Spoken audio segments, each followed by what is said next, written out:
My little tiny angel faces are back again. Aren't they sweet? She's very vocal, that girl. Look at her. What are you doing, Mrs. King Parrot? Are you twitter-pated? Mr. King Parrot is just eating happily, observing happily. Let's see if there's any bees. Are there any bees? No. Oh, dear goddess. Right. Look at you, madam. Oh, there's two of you in there. Two of you. What are you doing? Oh my goodness. And then there was one. I got too close, I think. So you're not happy about me getting too close? Alright, I'll back up, I'll back up. I'll back up.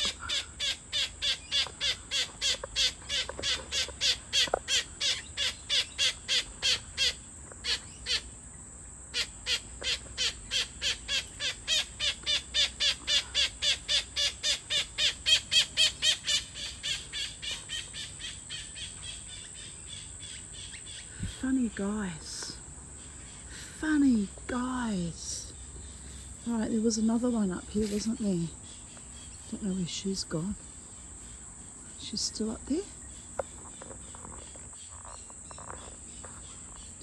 It's a beautiful afternoon. I should set up my hammock and lie under the golden rain tree and just commune with her like I used to do in summer.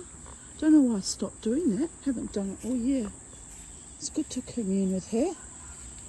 Had some very interesting conversations, that tree and I, non-verbally of course, because she talks in energy. But yeah, I put up a post when I came home of me saying, I'm the last one standing, sacred space, what are you going to do, kill me? My dark sense of humour, because I literally am. All my pets have died. The last one standing.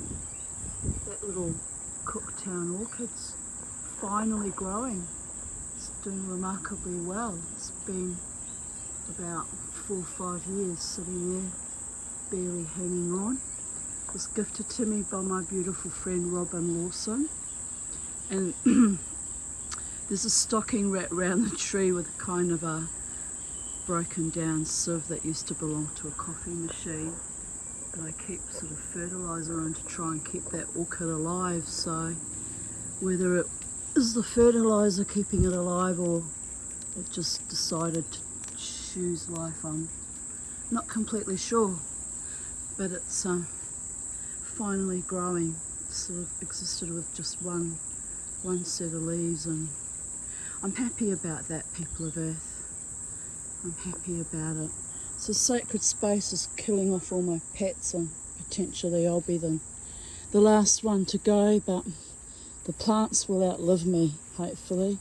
Well, of course, if I should die, not that I'm planning on dying anytime soon, people of Earth, but we all know if I should die that the Queensland government will sell my little post-war cottage and land and bulldoze the lot and kill all the plants that I've carefully curated and nurtured as well, which is an even more horrifying thought than my own demise, quite frankly.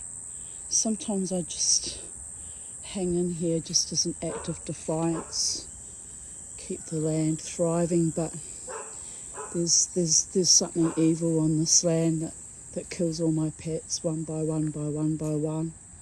So what can I do about that? I don't know.